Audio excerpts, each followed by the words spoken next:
Hello students, मैं सुधा स्वागत करती हूँ आप सबका आपके अपने चैनल तैयारी ऑनलाइन में। आज हम डिस्कस करने जा रहे हैं क्लास 10th का वर्कशीट नंबर 43। वर्कशीट है 12 अक्टूबर 2020 का और आज का हमारा टॉपिक है मानवीय करुणा की दिव्य चमक। तो चलिए बच्चों डिस्कस करते हैं वर्कशीट नंबर 43। अगर आप हमारे चैनल पर नए हैं तो आप हमारे चैनल को सब्सक्राइब कर लें, बेल आइकन को दबाएं ताकि सभी नोटिफिकेशन आप तक पहुंचता रहे। वीडियो को लाइक करें और अपने दोस्तों के साथ शेयर करना बिल्कुल ना भूलें। बच्चों आज का हमारा टॉपिक हिंदी का टॉपिक है मानवीय करुणा की दिव्य चमक। और मानवीय करुणा की दिव्य चमक के लेखक हैं सर्वेश्वर दयाल सक्सेना जी। सर्वेश्वर दयाल सक्सेना जी का यह संस्मरण है, यानी स्मृतियों पर आधारित लेखन। बच्चों अब तक आप फादर कामिल बुल्के से परिचित हो चुके हैं। अब आगे बढ़ते हुए लेखक ने उनके व्यक्तित्व के बारे में कुछ और बातें कही और उन्हें जानने की कोशिश करते हैं। तो बच्चों पिछले वर्कशीट में हमने फादर कामिल बुल्के के बारे में बहुत सारी बातें जानी। फादर कामिल बुल्के एक विदेशी सन्यासी थे। विदेशी सन्यासी होने से पहले वह एक इंजीनियरिंग के स्टूडेंट थे। इंजीनियरिंग में वह तीसरे साल के स्टूडेंट थे। इंजीनियरिंग की पढ़ाई छोड़ करके उन्होंने संन्यास चुना। फादर कामिल बुल्के देश विदेश में भ्रमण करते थे और अपने धर्म का प्रचार करते थे। धर्म प्रचार के लिए ही भारत की यात्रा पर आए थे। जब फादर भारत आए थे तो यहाँ के लोगों को उन्होंने बहुत प्यार दिया और साथ ही इन्होंने देखा कि जो भारतीय हैं उनमें से कुछ भारतीय जो हैं वह अपनी राष्ट्रभाषा को न अपना करके दूसरे देश की भाषा को अपना रहे हैं। तो ये सारी चीज़ें देख करके उनके मन को बहुत ही तकलीफ़ होता था। वह चाहते थे कि भारत के लोग अपनी भाषा को अपनाएं और अपनी संस्कृति को सम्मान दें। चलिए अब आगे देखते हैं आगे क्या कहा है हमारे लेखक ने।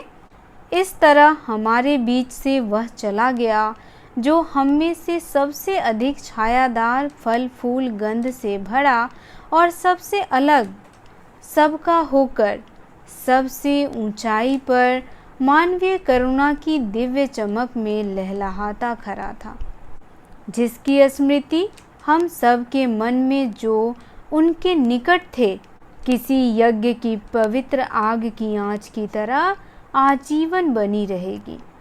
मैं उस पवित्र ज्योति की याद में श्रद्धानत हूँ। उपरोक्त पंक्ति सर्वेश्वर दयाल सक्सेना जी ने फादर कामिल बुल्के को याद करते हुए उनके निधन के उपरांत लिखा है। इन पंक्तियों में फादर कामिल बुल्के के विराट व्यक्तित्व की झलक मिलती है। लेखक का मानना है कि जब तक राम कथा है इस विदेशी भारतीय साधु को याद किया जाएगा तथा उन्हें हिंदी भाषा और बोलियों के अगाध प्रेम का उदाहरण माना जाएगा।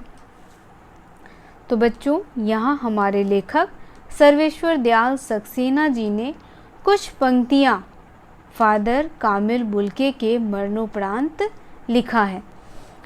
लेखक कहते हैं कि वह चला गया। कौन?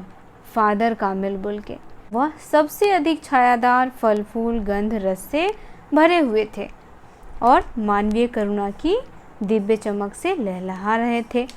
कहने का अर्थ यहाँ पर है बच्चों कि फादर कामिल बुल्के जो थे वह एक महान सन्यासी और संत थे जो ज्ञान से भरे पूरे थे और साथ ही वो एक मानवीय करुणा के दिव्य चमक थे।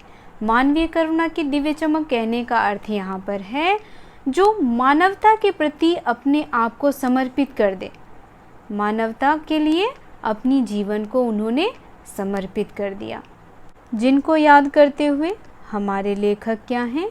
आजीवन श्रद्धानत। यानी आजीवन कहने का अर्थ है बच्चों जीवन प्रयत्न।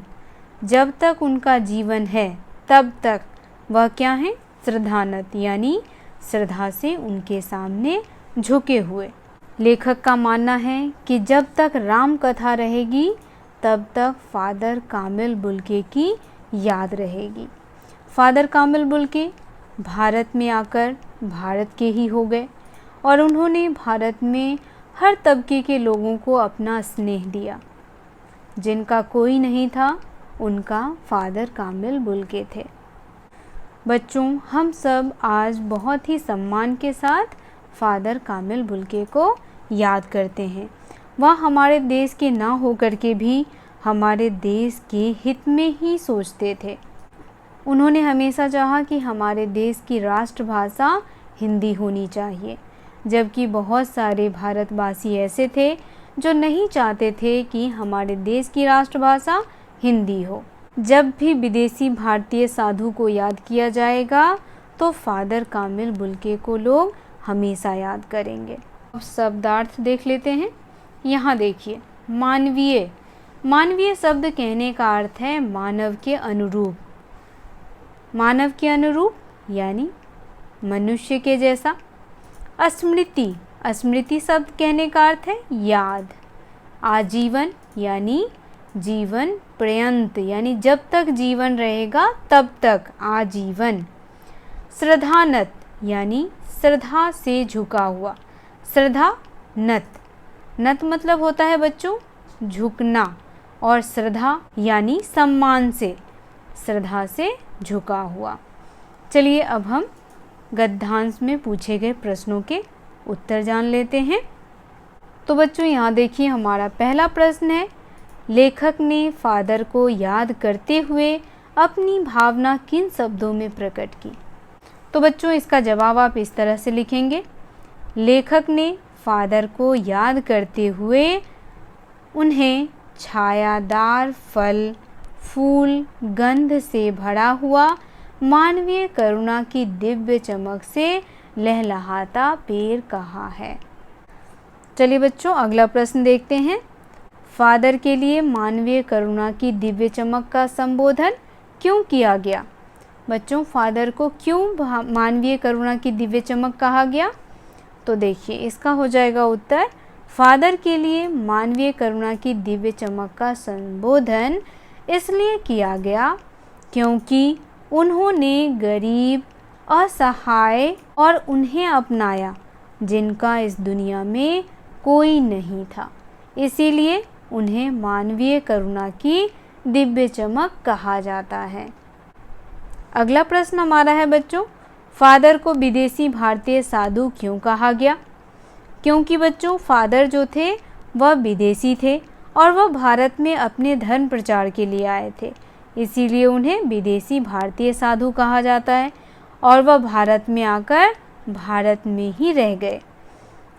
चलिए इसका उत्तर भी देख लेते हैं।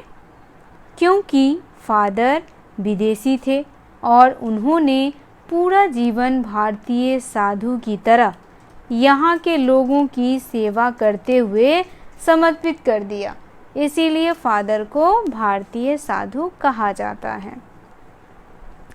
अगला प्रश्न हमारा है, प्रस्तुत पद में पवित्र ज्योति शब्द से क्या अभिप्राय है। तो बच्चों इसका उत्तर हो जाएगा, प्रस्तुत पद में पवित्र ज्योति शब्द से फादर के पवित्र और अनुकरणीय व्यक्तित्व से है। अगला प्रश्न हमारा है, कुछ ऐसे व्यक्तित्व हुए हैं जिनका जन्म भारत में हुआ किंतु उन्होंने अपनी कर्मभूमि किसी और देश को बनाया।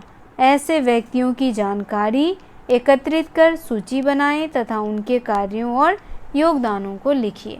तो बच्चों यहाँ देखिए इसका उत्तर हो जाएगा कल्पना चावला।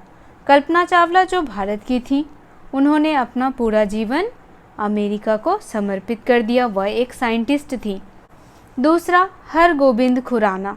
हरगोविंद खुराना भी भारतीय थे, लेकिन ये भारतीय अमेरिकी थे। यह एक जैव रसायनज्ञ हैं जिन्होंने अपना पूरा जीवन अमेरिका के लिए समर्पित कर दिया। सुनीता विलियम। सुनीता विलियम भी साइंटिस्ट हैं और इन्होंने भी अपना जीवन अमेरिका के लिए समर्पित कर दिया। तो बच्चों ये है कुछ नाम जो अपना जीवन दूसरे देशों के लिए समर्पित कर दिया। इनका कर्मभूमि अमेरिका है और जन्मभूमि भारत। तो बच्चों आज का ये वर्कशीट यहीं समाप्त होता है। मिलते हैं अगले वर्कशीट में। वर्कशीट आपको कैसा लगा आप हमें कमेंट करके बताएं।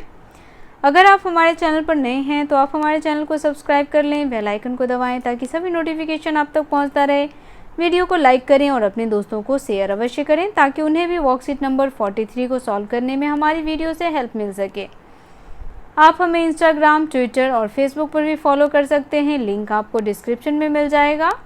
तो मिलते हैं अगले वर्कशीट में। आप सबका धन्यवाद।